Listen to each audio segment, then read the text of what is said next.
This is SOUQ Business Landscape. Africa startup raised $441.9 million in October 2025. That is surging 217% from September. The African startup ecosystem recorded a major rebound in October 2025. Now, 441.9 million, not bad, across 59 deals compared to 139.4 million raised by 63 startups in September, a 217% month-on-month increase. The sharp rise in funding reflects renewed investor confidence across Africa's venture capital space, supported by mega rounds, scrutinized bonds issuance, and a growing tilt towards clean energy and fintech. Although 4 startups did not disclose their funding amounts, the total disclosed deals highlight a strong investor appetite heading towards the final quarter of the year. Notably, the top 10 startup accounted for 388.6 million, representing 87.9% of total disclosed funding, compared to 112.2 million recorded by the top 10 in September. Investor interest in October remained concentrated in fintech, that's 17 startups, logistics, 8 startups, and agriculture, 6 startups, sectors that continue to define Africa's innovation economy. Geographically, Egypt, 12 startups, Nigeria, 8, South Africa, 9, and Kenya, 8. Now we are looking at good monies that came into startups. Well, we are still accounting, okay, for October, we are looking at hundreds of millions. My mind is just telling me, when are we going to start hitting the billions? But now this is Africa as a whole, not one single country. What should we be doing? What should we be pursuing to make sure that startups are not just scaling, but they are getting the needed funds? Because a lot of these monies might not be coming from African banks. They are definitely coming from outside Africa. Most are coming from outside Africa. What can we do better to get Taiwo's hidden somewhere in Elisha and his idea is just blowing up there? How can we get him to Amsterdam? Digital financial literacy has to come in. You can't go without saying it, financial literacy. How many people have financial literacy? How many people know what to invest in and how to scale? Now, I'm someone living in Ikorodu. I have a business idea. How do I get it, like you said, outside the country? It's financial literacy, being educated financially, knowing that I can access certain financial instruments to scale up, to invest in stocks, to do this, to do that. But if I don't have that basic knowledge, and if I don't even have someone like a stockbroker who is there to also a financial advisor to advise me that, okay, this is what and what you need to do.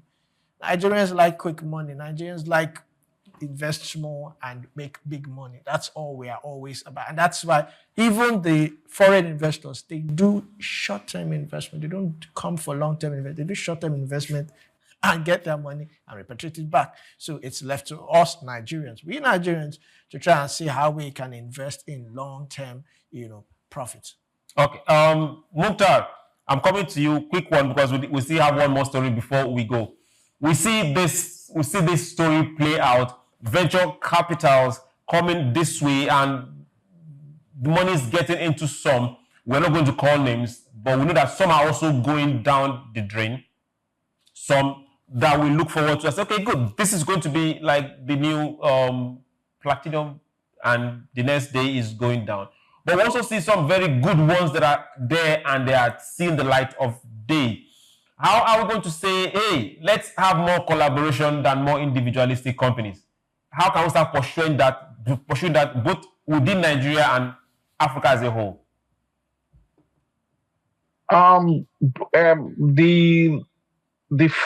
This global investment fund, they want to see more transparency and accountability with our system in general. So people want to be able to invest in a business, and if anything goes bad, they want to be sure that it is not because the founder of the business was reckless or was dubious. So, but currently we don't have that. Even locally, to as a startups can't get funds locally because when people invest in business, there's no way to track their investments or have justification for their investment if it goes bad. So the system has to be able to empower people to query businesses they invest in and get justification. Now, that being said, there has to be a lot of governments in state and local level needs to have small initiative to train people, more like an incubator where they identifies brilliant people, they train them, they groom them, and they give them grants. And the grant does not necessarily have to come from the government pocket. Government can incentivize investors within their states to put money into this incubator. For example, Lagos State has the Security Trust Fund that is funded by the private sector in Lagos State. They can as well have Innovator Trust Fund too, that they rally around private businesses, and government will get money from these private businesses because they support their business in one way or the other. And they say, oh, this is our own CSR project, put some money into it. The money is going to come. Earlier this year, Mr. Sanwo-Olu started a 50 billion naira agriculture chain investment, and he got the money from the private sector. So it's time that we have incubators across the country, and we find way to get grants and support for them. And most importantly, what the international community is looking at is to be able to fund and monitor their investments. And they cannot do that without